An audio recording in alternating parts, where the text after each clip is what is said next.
punch combination that can do a lot of damage and can kind of control the battlefield. It's interesting. Why would you pump fake the Ogryn? I don't know. It's like next level. They still haven't, like, unless maybe this is a Fang jungle. I've seen that in my ranked games do terribly on my team. But it's a potential, right? So, okay, now they look like they're going to pick up the Ogryn here. That was a really weird turn of events. Maybe they're trying to keep the moats and the Fang away. Oh, because, yeah, Ogryn had already been picked by them, right? Yes, so Scars don't have the option to counter-pick the Ogryn, and obviously they haven't banned it out. I think at this point, Scars' concern is the backline. So looking at ASD's performance in the previous game, definitely Mai is someone you don't want to allow with the knockups. And Elaine, they want to protect MFeng here, right? This Diren here definitely going to be one of the core win conditions coming from the side of Scars. But right now, I'm actually similar to you. I favor Nongshim's draft a little bit more at this point. We know the potential, and there's a lot of entry points for the side of Nongshim going into Scars, right? With a good Cannon Blast and Path of Passing, you have instant access into backlines. Yeah, definitely. And that's one way of dealing with it. But look, I think the Yixing has a lot of potential for countering the Ogryn, right? Because he likes to Path of Passing, and being able to taking liberties him and just kind of pull him away, at the right time might be team fight winning, right? The potential is there, and the outplay, especially with the world as my board, kind of thing. You have ways to kind of, make it uncomfortable and not let him just kind of free reign move wherever he wants, right? So the potential for this one, I think, is there. But is ASD gonna be super comfortable where he's able to make these sorts of plays? We're gonna have to find out. Of course, this is with Game 5, but I really like Yixing. I think he has a lot of play. I think he's gonna be very strong and definitely a meta hero. But we have yet to see it if Scars is able to do it on this one. Okay, I'm not a big fan of the Futsu pick. I think Futsu is great. I think one-on-one he's an absolute beast as well. But the fact that when he uses his Corporal Punishment, he comes in, he gets close, and that allows ASD to kind of set the stage for the war is my board. So I'm concerned about that there's a potential situation that it works in favor of Scars instead of Nongshim when Kyung gets his ultimate down. And I was about to say this, we have not seen a Lam at all, and I think Lam works perfectly. In fact, Lam is also one of the counter picks against Yixing, so I like the fact that they've picked it up because Lam can be played in the clash lane as well, right? And it looks like they will go for, wow, Xiangyu. Okay, there's plenty of control, and we might see the potential of a furious charge pushing everyone into the chessboard. That would be beautiful to see. Yeah. That would be actually... No, I mean, the amount of control, because the Xiangyu will be providing a lot of that. The Lam will go in as well, being able to just kind of get in. And then you have the Liu Bang with the Battlefield Command to kind of shield whoever needs it. So I see how this could work out. I think it's definitely going to be a Liu Bang roam in this one. But the Shangguan to kind of round out their draft, interesting. Who do you think has the edge going into this Game 5? Sorry? They need more stuns. I think they need more stuns. They need more bursts. Yeah. I'm okay with Shangguan. I think it's a good pick, but okay, Kongming is definitely something that I would like as well. Winning strategy, definitely a very painful skill to deal with. Late game is a absolute disaster for the side of Scars, I feel. Nongshim cannot hit late stage. Look, when you're talking about like picks for this one, I really like Scars' draft. I think their draft is easier to play. It's very straightforward to me in terms of how they're going to do this. I think in terms of Nongshim, if they're able to pull it off, the potential is there. But it's very like, you're on a knife's edge every single team fight, right? Everything has to be perfect. Your positioning, your target prioritization got to be super key, and hitting those cannon blasts will be all the difference in this team fight, right? So it's going to be super important going into this one. I like Scars' draft, but again, I already went with Nongshim. So again, can I change sides at this point? No? Too late? Up to you. Nobody's going to catch you out. Well, at least not me. But the online world is a dangerous place, so who knows? But at this point, yes, this is exactly what I think they need to do. Faye needs to help to clear the lane along with Illusion, right? Because ASD, Yixing, your wave clear is not exactly the best in the early levels. So definitely allows them for that first early rotation around the map. So Nongshim, I think early games, they have a little bit of an edge. Yeah, I would think that they have a bit of an edge. I mean, look, last game was a one that they like was theirs to lose, right? They had the advantage. They kind of fumbled the bag in that one. They had, that's a much better situation to be in than being losing and being like, hey, we have no answers for this, right? Going into this one, it's going to be super key that Nongshim does not do that. Make sure that everybody's on the same page because, again, as for what you're seeing right now, get into Season 3, right? Get into Manila. It's going to start on February 21st. This is the one game you need to win to get yourselves there. Getting that opportunity, huge. And being able to, lose it like you did in Game 4, that would be heartbreaking. Yeah, I mean, we hold the notion, right? Forgive and forget. Normally people use that for relationships, but here it's your relationship with yourself. Forget every mistake you've made in the past. It is time to focus on what you should do right in this game as well. Now, HaKu, I think he has been really quick on his rotations, probably able to get a steal, not going to have that steal actually. And seems like the laning phase is going a little bit better for the side of Nongshim Red Force at this stage. Yeah, what happens if I can't forgive or forget? What happens then, huh, Kin? Then you just lose some stars. many stars, apparently. But it looks like they found Kai. He's going to look to charge. The world is my board is going to be used. He's trying to fight this one, but he's been caught out. He will give up first blood. Faye will pick that one up. They found him just, taking a leisurely stroll into his own jungle. He gets caught out. Yep, I think he was just a little bit flustered. He could have held on a little bit more before he used his Hegemon Slash. But nonetheless, right at this point, Nongshim Red Force, I fully expect them to have the advantage at this point. It's really now how little mistakes can Scars make so they can come back into the mid-game and take this game by storm. Yeah, and to be honest, it would be... look, Scars can come back. They've proven that time and time again. That's not the issue here. But I think it would be much easier, and especially on my, my own blood pressure, if Scars, if they want to win out the game, they just win out from the early game on. They take over. They have not had the best of starts. This is one where they probably want to change that going into this final match here. It's difficult to do so, right? But in this case, I think there is a lot of potential for win conditions coming in from the side of Scars, right? Because you have the Furious Charge coming out from Kai. If he can position himself properly, that's going to be quite disastrous for the side of Nongshim Red Force. At the same time, MFeng, he swapped roles again. He with the death from below, he's able to push out some of the members, or maybe all of the members of Nongshim Red Force into a very big precarious position. And I think if they're able to achieve that, Scars, they should have some form of advantage. But as of now, it's Nongshim all the way. Yeah, Nongshim thus far, I mean, look, the lead, negligible. It's still very early, but I want to kind of say that MFeng, he seems to be like this high mobility, core type of player that just, you get him that farm, he's able to kind of just change things up. Arashi, again, slower paced. He will do his damage as he play that Meng Ya to perfection, although they did lose that game, but it's just play style, right? And they're playing to their team's strengths and their players' strengths, and they've done a great job of that. Scars, I like that flexibility. Being able to just pick any hero because you know you have the right players for it. Yeah. You know what? There was someone asking why Fuzi for the lineup of Nongshim Red Force, right? I think Fuzi, Hyung offers something very unique in the form for Nongshim Red Force, in the sense where he actually gets a lockdown and it allows SIRI to get the damage. There is no runaway, right? So when Illusion gets his winning strategy down, SIRI gets his target sighted down, there is no escape if corporal punishment is used to lock the person down. But I think it's a very situational scenario that Nongshim wants to commit to this, but it's a good one. Yeah. I mean, they have a lot of damage, not the most in terms of tanking, but this is one of those things where it comes down to like two sides that have somewhat, more damage, but are on the squishier side. The team fights are going to be fast, furious, and the burst is just going to be there. Like, people are just going to explode like popping cherries in that sense, because so many people are just going to die right away. Oh yeah, I think this is where Old Chick's pick actually matters a lot. Kaido, getting a little low. He's been pulled back. He was playing with fire, and Kyung gets him with a corporal punishment and takes him out. Yep, so you see the benefit, right? So when you're low on health, there is no escape. And HaKu with the CS state passive, he's going to do wonders. Battlefield Command, commit it. Huge commitment here. HaKu actually pushing them back through it all. They're looking to take the blue buff here. Scars right now on the defensive, just they can't even get their own buffs in order. This is a tough situation as they lose the top T1. Yep, and this is the Nongshim that we know of.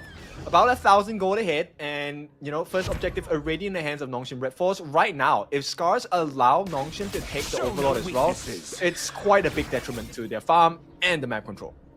Yeah, it'd be actually huge for them. I mean, right now, Scar's not really finding space, right? And, you know, you got to get MFeng going. He's definitely one of the win conditions that you need to get some sort of farm. He's been kind of, you know, dilly-dallying. He hasn't had the most amount of space.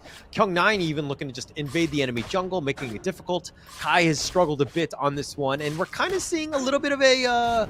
dare I say, drop off in terms of play, because again, it seems like they're not as 100% as familiar with some of these heroes. Actually, it's also because of the fact that they are consistently clearing the mid waves extremely early. And you know what? ASD struggles to clear waves, so he is almost non-existent in team fights. He is not there because he has to clear the waves.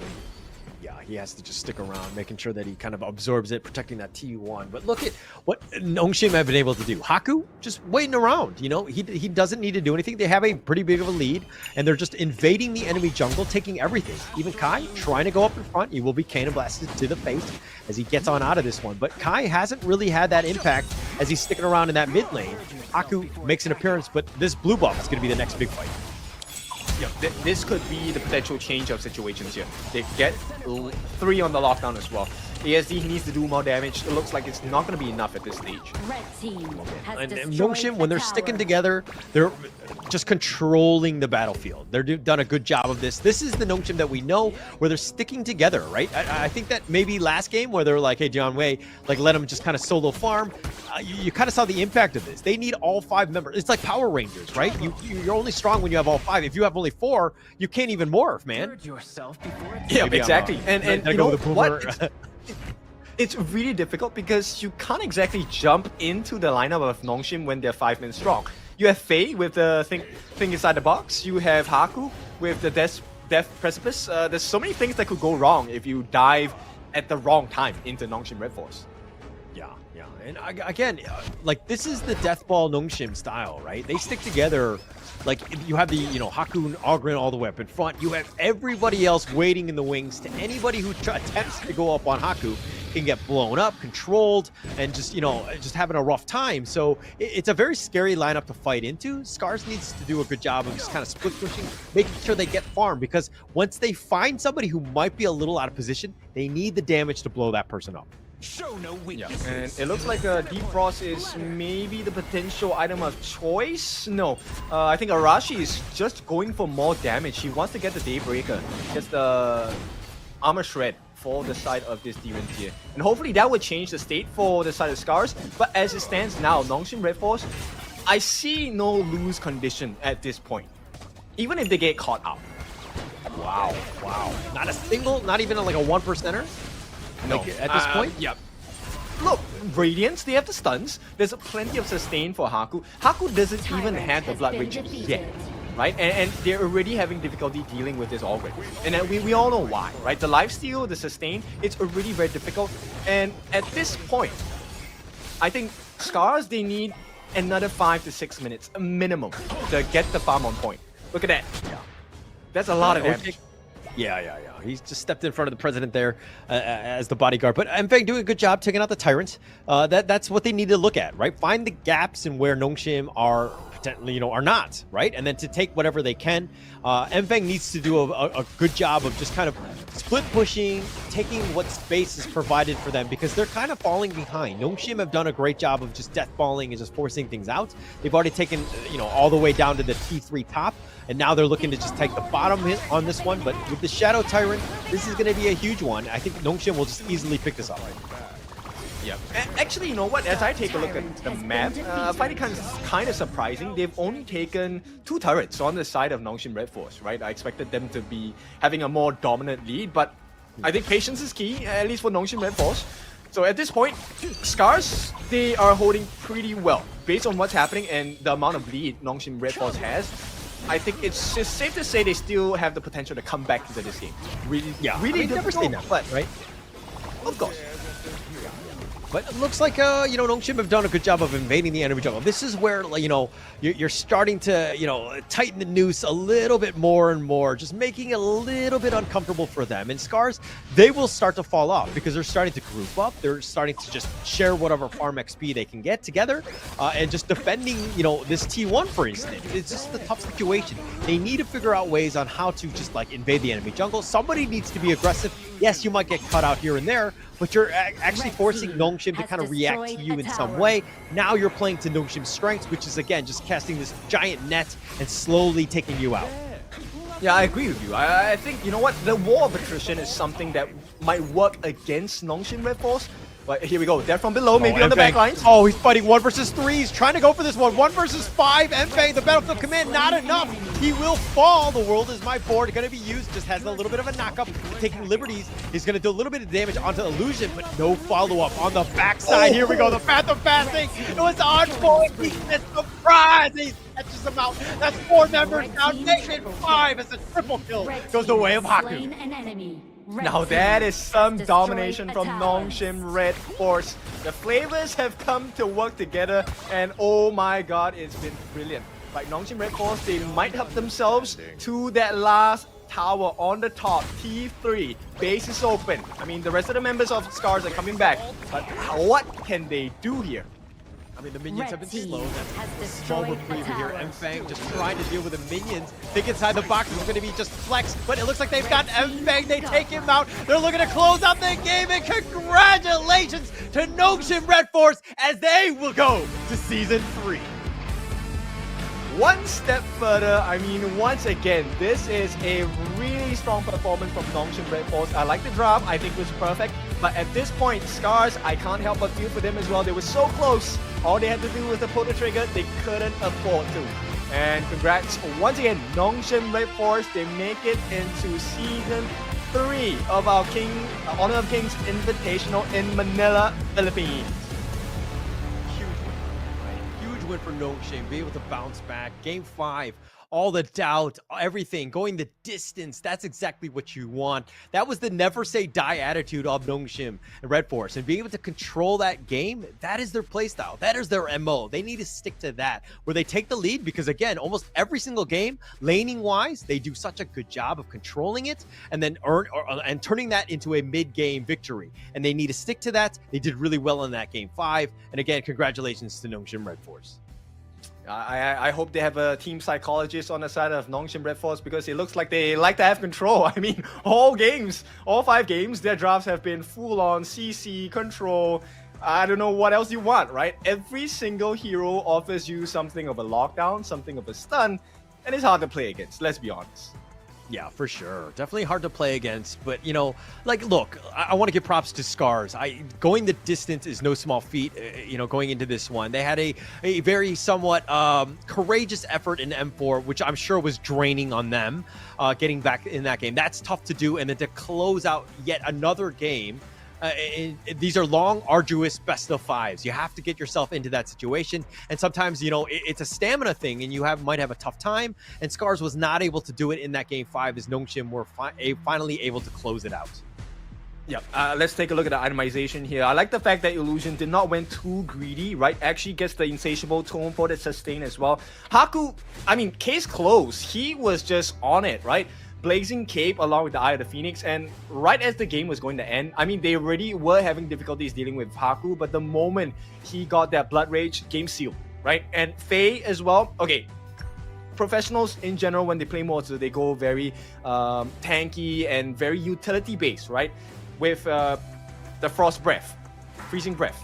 And at this point, it worked out well for the entirety of Nongshim Red Force, because there's nothing else that Scars could offer to kind of either diffuse the crowd controls. There was no Zhuangzi, there was no anti-CC properties, there was not enough heals because there was not enough farm for Liu Bang as well. So Ochik, I think he did well, but it's just not enough. Nongshim, just too strong.